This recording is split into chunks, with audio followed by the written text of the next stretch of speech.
আল্লাহর কসম, তিনি বলছেন যে তোমার রবের নিয়ামতের মাধ্যমে বলা হচ্ছে নিশ্চিত আপনি কোনো মাজনুন নন, আপনি পাগল হতেই পারেন না, আল্লাহ নিজেই বলছেন। আবার বলে দেওয়া হলো ওয়ামা হুয়া বিকাউলি শাইর কলিলাম মা তুমিনুন, এটা কোনো কবির কথা নয়। কলিলাম মা তুমিনুন, তোমরা তো বিশ্বাস করতে পারো না, অল্পই বিশ্বাস করো, কোনো কবির কথা হতে পারে না। ওয়ালা বিকাউলি কাহিন, কোনো কাহিনের কথা হতে পারে না। কলিলাম মা তাযাক্কারুন, তোমরা অল্পই বিশ্বাস করো, অল্পই তোমরা স্মরণ করো, অল্পই তোমরা কি করো, চিন্তা ভাবনা করে দেখো। তাহলে তানজিলুম মির রাব্বিল আলামিন, এটা আল্লাহর পক্ষ থেকে, যিনি হচ্ছেন সারা বিশ্বের মালিক, এটা হচ্ছে আল্লাহর পক্ষ থেকে আল কোরআন আল কারীম। সুবহানাল্লাহ।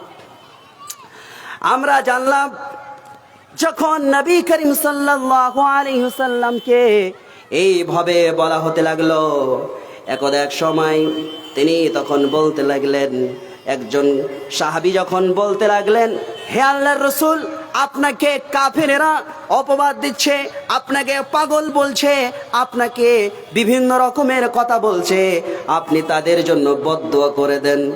আপনি বদদুয়া করে দেন না, উদউ আলাল মুশরিকিন, আপনি বদদুয়া করে দেন, তারা শেষ হয়ে যাবে, ধ্বংস করে দিবে। উত্তর দিচ্ছেন ইন্নামা বুইস্তু লিউতাম্মিমা মাকারিমাল আখলাক, না না না, কখনোই হতে পারে না, আমি এটা কখনোই করতে পারি না। আমাকে পৃথিবীর বুকে পাঠানো হয়েছে উত্তম চরিত্রকে প্রতিষ্ঠিত করার জন্য। সুবহানাল্লাহ, সুবহানাল্লাহ। নবীর চরিত্র কেমন ছিল দেখেন, যে আজকে গোটা বিশ্বে, আজকে ভারতবর্ষে যেখানে সেখানে নবীর চরিত্র নিয়ে কথা বলা হয়, কুলাঙ্গার। আজকে আমরা চুপচাপ বসে থাকি, আজকে আমাদেরকে ভাবতে হবে, চিন্তা ভাবনা করতে হবে। আজকে মাঠে ঘাটে দোকানে এবং যে কোনো স্টেটে মানুষ অমুসলিমেরা আমার নবীকে গালিগালাজ করে, আমার নবীর চরিত্র নিয়ে কথা বলে, যেখানে সেখানে দেখবেন তারা আন্দোলন করে। আমরা চুপচাপ বসে থাকি মুসলমান। আমরা কি মুসলমান হতে পারবো? পৃথিবীর বুকে যদি আমার পাশের থাকা মানুষটা যদি আমার নবীকে যদি গালিগালাজ করে, আমি চুপচাপ থাকি, তাহলে কখনোই আমি মুসলমান হতে পারি না। আল্লাহ রাসূল বলেন, তোমাকে তোমার বাবা থেকে আমাকে বেশি ভালোবাসতে হবে, না হলে তুমি কখনোই মুমিন হতে পারো না। তোমার মা থেকে তোমাকে বেশি ভালোবাসতে হবে, তোমার ছেলে থেকে আমাকে বেশি ভালোবাসতে হবে, তোমার আদরের মেয়ে, তোমার আদরের স্ত্রী, তোমার নিজের জান এবং আত্মা, তোমার মাল, পৃথিবীর বুকে যাহা কিছু আছে একদিকে সব তোমাকে রাখতে হবে, তাদের থেকে আমাকে তোমাকে বেশি ভালোবাসতে হবে। ইনি ছিলেন নবী। কেমন ছিলেন, কেমন ছিলেন তার চরিত্র দেখেন। চরিত্র সম্পর্কে নিজের স্ত্রী বলছেন কি দেখেন, যখন নবী গারে হিরাতে যখন বসতেন এবং সেখানে আল্লাহর ধ্যানে থাকতেন, হঠাৎ করে আতা জিবরিল আলাইহিস সালাম, জিবরিল আলাইহিস সালাম এসে বলছেন ইকরা, তিনি বলছেন মা আনা বিকারি, আমি পড়তে জানি না। আবার তিনি বললেন ইকরা, তিনি বললেন, নবী বলছেন আনা লা আকরা, আমি পড়তে জানি না। তখন তিনি বললেন যে একটু চেপে নবীকে আবার বলছেন ইকরা বিসমি রাব্বিকাল্লাযী খালাক। তখন তিনি সর্বপ্রথম এই আয়াতগুলো নাজিল হলো সূরা আলাকের 5টি আয়াত। তিনি ভয় পেয়ে গেলেন, অত্যন্ত ভয় পেয়ে গেলেন এবং গারে হিরা থেকে ছুটে নিজের স্ত্রীর কাছে এসে বললেন, ইয়া আমার স্ত্রী খাদিজা, সুলুরে জাম্মিলুনি জাম্মিলুনি, আমাকে কম্বল দিয়ে ঢেকে দাও, আমি অনেক ভয় পেয়েছি। পুরো ঘটনা বলা হলো, পুরো ঘটনায় বলা হলো নবী সাল্লাল্লাহু আলাইহি সাল্লাম বললেন, আজকে আমার সাথে এই ঘটনাটা হয়েছে। নিজের স্ত্রী দেখেন কতটা মহব্বত করতেন, কতটা বিশ্বাস করতেন, নিজের স্বামীকে কতটা মানতেন, কতটা তাওয়াক্কুল ছিল হযরতে আয়েশা হযরতে খাদিজা রাদিয়াল্লাহু তাআলা আনহার। তিনি বলছেন যে কাল্লা ওয়াল্লাহি মা ইউখজিকাল্লাহু আবাদা, কখনো নাই, খোদার কসম আল্লাহ আপনাকে কখনোই লাঞ্ছিত করবেন না। আজকে আমাদের স্ত্রীরা যদি কোনো কাজ হয়ে যায়, কোনো ঘটনা হয়ে যায়, সেটা কোনো কেয়ার করবে না, হতে দাও যা হয়েছে, সেটা কি হোক কোনো গুরুত্ব দিবে না। তিনি দেখেন বলছেন, নিজের স্বামীকে বলছেন, হে নবী কাল্লা ওয়াল্লাহি মা ইউখজিকাল্লাহু আবাদা, আল্লাহর কসম কখনোই না, কখনোই না, আল্লাহ আপনাকে কখনোই লাঞ্ছিত করবেন না। কেন করবে না? নিজের স্ত্রী আবার তিনার কিছু গুণ বলে দিলেন, কেন আপনাকে আল্লাহ অপমান করবেন না? কোনো চিন্তার আপনার দরকার নাই, কোনো আপনাকে ভয় করতে হবে না, কারণ আপনি এমনই একজন মানুষ, আপনি একজন মানুষ। ইন্নাকা লাতাসিলুর রাহিমা, ইন্নাকা লাতাসিলুর রাহিমা, আপনি তো পাড়া পড়শির সাথে, আত্মীয়দের সাথে এবং আপনজনের সাথে আপনি কি করেন? ভালো ব্যবহার করেন, এটা আপনার একটা ভালো গুণ। ইন্নাকা লাতাসিলুর রাহিমা, আর কি করেন? ওয়া তাহমিলুল কাল্লা, যারা অসহায় মানুষ তাদের আপনি বোঝা উঠিয়ে দেন, তাহলে আপনার কিসের ভয়? ওয়া তাকসিবুল মা'দুম, যারা অভাব মানুষ তাদের আপনি পাশে থাকেন। ওয়া তাকরিদ দাইফা, মেহমান আসলে আপনি মেহমানদের খাতিরদারি করেন।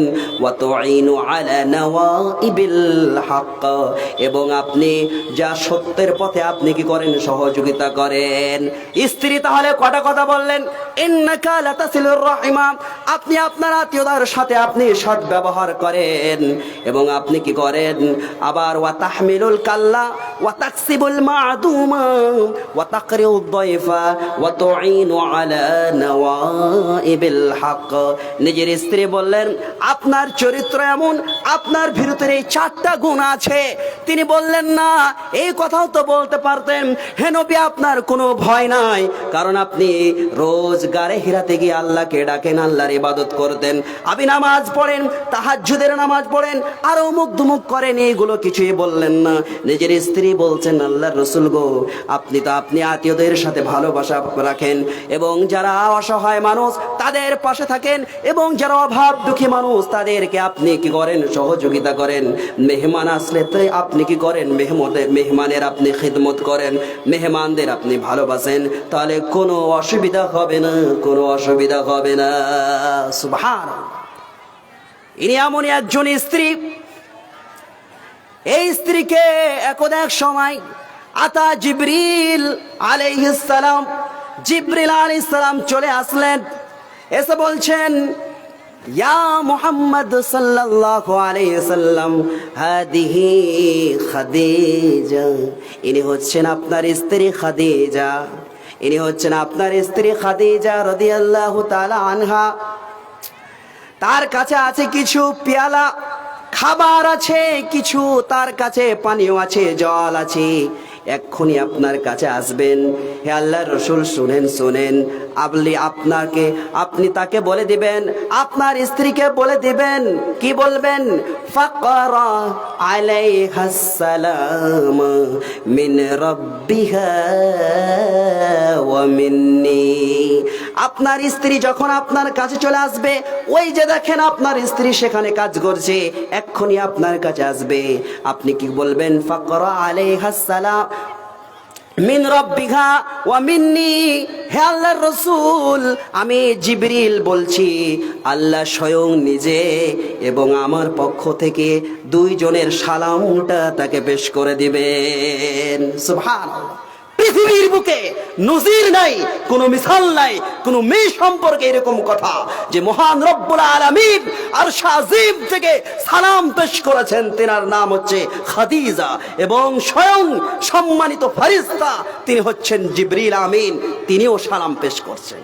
আল্লাহ রসুলকে বলছেন, আল্লাহ রসুল শুধু তাই নয়, আর একটা কথা বলে দিবেন, যখন আপনার স্ত্রী আসবে, ফাবাশশিরহা বিবাইতিন ফিল জান্নাতি মিন কাসাবিন, তার জন্য আর একটা সুসংবাদ দিয়ে দিবেন, আপনার স্ত্রীর জন্য জান্নাতের ভিতরে একটা জান্নাতের ঘর নির্মাণ করা হয়েছে। সেটা হচ্ছে কাসাব দিয়ে, মানে মণি মুক্তা দিয়ে তাকে সাজানো হয়েছে। এরকম একটা ঘরেরও তাকে কি করবেন, সুসংবাদ দিয়ে দিবেন। সুবহানাল্লাহ। তাহলে দেখেন এই স্ত্রী কেন বলছেন যে কতটা বিশ্বাস ছিল নিজের স্বামীর প্রতি, যে এইরকম যখন তিনি দেখেন ইসলাম গ্রহণ করলেন, নবীর কাছে কিছুই ছিল না, নবী শূন্য, জিরো, ধন সম্পদ ছিল না। নবী যখন বিয়ে করলেন, খাদিজার কাছে অনেক ধন সম্পদ ছিল। আপনি যদি অর্ডার করেন, পাহাড়ের ফারেস্তার সাথে করে নিয়ে এসেছি, পুরো গ্রামটাকে পিষে দিব। তখন তিনি বললেন, وقال النبي صلى الله عليه وسلم لجبريل عليه السلام, নবী জিবরিল আলাইহিস সালামকে উত্তর দিয়ে বলছেন, বাল আরজু আই ইউখরিজাল্লাহু মিন আসলাবিহিম মান ইয়াবুদুল্লাহা ওয়াহদাহু ওয়া লা ইউশরিকা বিহি শাইআ। আমি তো তাদেরকে মারতে চাই না, হতে পারে এক সময় এদের কম থেকে, এদের ছেলে মেয়ে থেকে এমন কিছু মানুষ বের হবে যারা আল্লাহর সাথে শরীক করবে না, আল্লাহকে মানবে, আল্লাহর ইবাদত করবে। যারা হাজি আছেন তারা যান, এখন তায়েফবাসীটা পুরো এলাকাতে মসজিদে পুরো পূর্ণ হয়ে গিয়েছে। সুবহানাল্লাহ। তায়েফবাসী যেখানে আল্লাহ রাব্বুল আলামিনের হাবিব মুহাম্মদ সাল্লাল্লাহু আলাইহি ওয়াসাল্লামকে রক্তাক্ত করে দিয়েছিলেন, জিবরিল আমিন এসে বলছেন, আপনি অর্ডার করেন, পুরো তায়েফবাসীকে শেষ করে দিব, পুড়িয়ে দিব, ছাই করে দিব। তিনি বলছেন, বাল আরজু আন ইউখরিজাল্লাহু মিন আসলামিহিম মান ইয়াবুদুল্লাহা ওয়াহদা লা ইউশরিকু বিহি শাইআ। আমি এটা চাই না, আমি চাই এদের মধ্য থেকে এমন কিছু দল তৈরি হবে, এদের মানে ছেলে মেয়ে থেকে, সন্তান সন্ততি থেকে, যারা এক আল্লাহকে বিশ্বাস করবে, যারা এক আল্লাহকে মানবে। সুবহানাল্লাহ। আজকে আমরা কোথায়? আজকে আমাদের চরিত্র এবং নবী করিম সাল্লাল্লাহু আলাইহি ওয়াসাল্লামের চরিত্র কতটা মিল, কত তফাৎ। আজকে আমরা অসহায়, যে আজকে আমাদের চরিত্র খুঁজে পাওয়া যাবে না। আজকে আমাদের সার্টিফিকেট, আজকে মাদ্রাসাতে আমাদের সার্টিফিকেট দেওয়া হয়, তারপরে কলেজ, ইউনিভার্সিটি, বিশ্ববিদ্যালয়, তারপরে যেখানে সেখানে পঞ্চায়েতের সার্টিফিকেট দেওয়া হয়, সবগুলো মিথ্যা দেওয়া হয়, কোনোটা মানুষের সাথে মিল থাকে না। একটা ছাত্র যদি খুবই খারাপ হয় আর আরেকটা ছাত্র যদি খুবই ভালো হয়, মাদ্রাসা যেদিন তৈরি হয়েছে, স্কুল যেদিন তৈরি হয়েছে, সেদিনই সার্টিফিকেটটা লেখা হয়েছে, সবাইকে একই নম্বর লিখে যাও, সবারই চরিত্র হচ্ছে ফুলের মতো পবিত্র, একই সার্টিফিকেট, সব একই সার্টিফিকেট। আজকে আমরা বলি আমাদের নেতা মন্ত্রীদের চরিত্র হচ্ছে ফুলের মতো পবিত্র, হ্যাঁ, পেশাব করে পানি নিচ্ছে না, সেই সমস্ত নেতাদের পিছনে আজকে আমরা ঘুরছি। নাউজুবিল্লাহ। আজকে আমাদের সমাজটা মদ, জুয়া, গাঁজা, জেনা, ব্যভিচারে মেতে আছে, এবং এর একটাই কারণ, আমাদের নেতা মন্ত্রীরা হচ্ছে বেঈমান, তারা হচ্ছে মিথ্যাবাদী, তাদের ভিতরে আমানত নেই, তাদের ভিতরে নামাজ নেই, তাদের ভিতরে কালাম নেই, তারা শরীয়তকে বুঝে না, এবং তাদের ভিতরে আর একটা গুণ আছে, কোন আলেম সমাজ যদি ভুল করে তাহলে তাকে উলঙ্গ করে রাস্তাতে মারবে। এটা সব সময় কিন্তু টার্গেট রাখবেন। আমি বলছি এখানে যে আলেম সমাজ যারা আমরা মাঠে থাকি, যারা দিনের কাজ করে, ওই সমস্ত নেতারা চক্ষুষ হয়ে থাকে, যারা আমরা সাপ্তাহিক জুমাতে যে আমরা বক্তব্য রাখি, এরা সব সময় মনে রাখে যে কখন এই আলেম সমাজ একটু ভুল করবে, একটু যদি ভুল পেয়ে যায়, একটু যদি তারা কোনো যদি ত্রুটি পেয়ে যায়, তাহলে মাঠে নেমে উলঙ্গ করে আলেম সমাজকে মারবে, ছাড়বে না। আমি কিন্তু বলে দিলাম। তারপরেও দেখবেন আমরা ভোটের সময় তাদের পিছনে আমরা ঘুরে থাকি। আরো কিছু বলি নবীর চরিত্র সম্পর্কে। হযরতে আনাস বিন মালিক তিনি ছিলেন একজন খাদিম, তিনি ছিলেন গোলাম। তিনি বলছেন খাদামতুন নবিয়্য সাল্লাল্লাহু আলাইহি ওয়াসাল্লাম 10 সিনিন। আনাস বলেন আমি নবী করিম সাল্লাল্লাহু আলাইহি ওয়াসাল্লামের বাড়িতে টানা 10টি বছর ধরে আমি খিদমত করেছি। 10 বছর ধরে আমি নবী করিম সাল্লাল্লাহু আলাইহি সাল্লামের কি করেছি? খিদমত করেছি। ফামা ফাওয়াল্লাহি, আনাস বলছেন আল্লাহর কসম, ফামা ক্বালালি উফিন কত্তু ওয়া মা ক্বালালি লিশাইইন ফাআলতুহু লিমা ফাআলতা কাযা ওয়ালা লিশাইইন লাম আফআলহু আলা ফাআলতা কাযা। আনাস বলছেন আমি নবীর বাড়িতে টানা 10টি বছর আমি গোলামি খেটেছি, খিদমত করেছি, কিন্তু কখনোই আমাকে নবী করিম সাল্লাল্লাহু আলাইহি সাল্লাম বললেন না, ও শব্দটাও বের করেননি এবং বলেন নাই এই আনাস তুমি এই কাজটা কেন করো নাই বা তুমি এটা কেন করলে। কখনোই নবী করিম সাল্লাল্লাহু আলাইহি সাল্লাম আমাকে বলে নাই। আজকে আমাদের কোনো যদি দোকানে মানুষ থাকে, দোকানের কর্মী থাকে, কোম্পানিতে যদি আমাদের কোনো কর্মীরা থাকে, কোনো যদি স্কুল কলেজে যদি কোনো যদি চাকর থাকে, তারাকে আমরা 24 ঘন্টার মধ্যে 2-3 বার হেড হুড বলি এবং রাগি। রাগি কি রাগি না? নবীর চরিত্র একজন গোলাম দিচ্ছে। গোলাম কিন্তু কোনোদিন নিজের মুনিবকে, নিজের মালিককে ভালোবাসে না, সব সময় রেগে থাকে আমার এটা মালিক, কখন তার কাছ থেকে ছাড় পেয়ে যাব। কিন্তু তিনি বলছেন টানা 10টি বছর আমি নবীর গোলামি করেছি, কোনোদিন আমাকে কিছু বলে নাই। তিনি আরো বলেন, আনাস নিজেই বলছেন একদা এক সময় নবী করিম সাল্লাল্লাহু আলাইহি সাল্লাম আরসালানি বিহাজাতিন, আমাকে আনাস তিনি বলছেন, আনাস বলছেন নবী আমাকে একদা বললেন হে আনাস এই কাজটা করো, এই কাজটা করো। আনাস তখন বলছেন না আমি এটা করব না। তুমি কি এখন ওই যাও নাই? তখন বলছে জি আনা আনা আনা আযহাব আলআন, জি আমি এখন যাব। তখন হেসে আমাকে বলছে যাও। দেখেন হেসে আমাকে বলছে ঠিক আছে যাও তুমি। অন্য মালিক হলে তাকে পিটিয়ে লাল করে দিত। আমার নবীর চরিত্র। আরবি একজন বেদবিন আসলেন, এসে তখন নবী করিম সাল্লাল্লাহু আলাইহি সাল্লামের গলাটা ধরলেন। গলাতে একটা চাদর ছিল, চাদরটা টেনে বলছেন, এত জোরে টেনেছেন গলায় দাগ পড়ে গিয়েছে। মুরলি মিন মালিল্লাযী ইনদাকা, আপনার কাছে যেই ধন সম্পদ গুলো আছে, যাকাতের টাকা পয়সা গুলো আছে, সেইগুলো আপনি আমাকে কিছু দিয়ে দেন। দেখেন তাহলে একজন ফকির, সে একজন টাকার জন্য এসে ফেতরা আসলেন, মুচকি হেসে বলছেন দাও দাও তাকে কিছু টাকা পয়সা দিয়ে তাকে বিদায় করো, দাও তাকে কিছু। এই ছিল নবীর চরিত্র।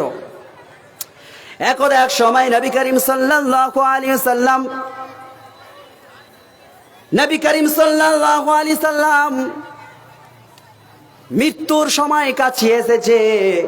সাহাবাদেরকে ডেকে বলছেন হে আমার সাহাবারা শোনো, তোমরা যদি আমার কাছে কিছু পাও আজকেই বলে দাও। কেউ যদি কোনো আমার কাছে পাও না পাও বলে দাও, আমি আদায় করে দিতে চাই। কাউকে যদি আমি আঘাত দিয়ে থাকি আমি আজকে শোধ করে দেব। কেউ চুপ করে না, কেউ কথা বলতে পারে না, সবাই চুপ করে আছে। হঠাৎ একজন মানুষ দাঁড়িয়ে বলছে, একজন সাহাবী, আল্লাহ রসুল গো, অমুক যুদ্ধতে আপনি আমাকে এমন একটা আঘাত করেছিলেন, সেই আঘাতটাতে আমার অনেকটা চোট লেগেছিল, আমার আঘাত পেয়েছিল। বলল শুনো তুমি এখন আঘাত করো। বললেন যে আপনার যে তীরটা দিয়ে আঘাত লেগেছিল সেই তীর দিয়ে আঘাত করতে চাই। আল্লাহ রসুল অর্ডার করলেন যাও বাড়ি থেকে আমার সেই তীর নিয়ে এসো, সেই লাঠিটা নিয়ে এসো এবং তুমি আমাকে কি করো আঘাত করো। এবারে লোকটি নিয়ে নবী করিম সাল্লাল্লাহু আলাইহি সাল্লামের এই সিচুয়েশনটা সবাই দেখছে, মনে হয় আর আমাদের মাঝে থাকবে না। এই মুহূর্তে আমি এই জন্যই একটা কাজ করলাম, তবে আমার উদ্দেশ্য খারাপ ছিল না। আমি এই মুহূর্তে আমার একটা সাইন থেকে যাবে, আমার একটা চিহ্ন থেকে যাবে। এই মুহূর্তে আমি নবী করিম সাল্লাল্লাহু আলাইহি সাল্লামকে একটা আমি চুম্বন দিলাম। সাহাবারা বলছেন আমরা তো বুঝতে পারিনি এমনটা হবে। এই ছিল নবীর চরিত্র। নবীর চরিত্র এরকম ছিল। হযরতে নবী করিম সাল্লাল্লাহু আলাইহি ওয়াসাল্লাম,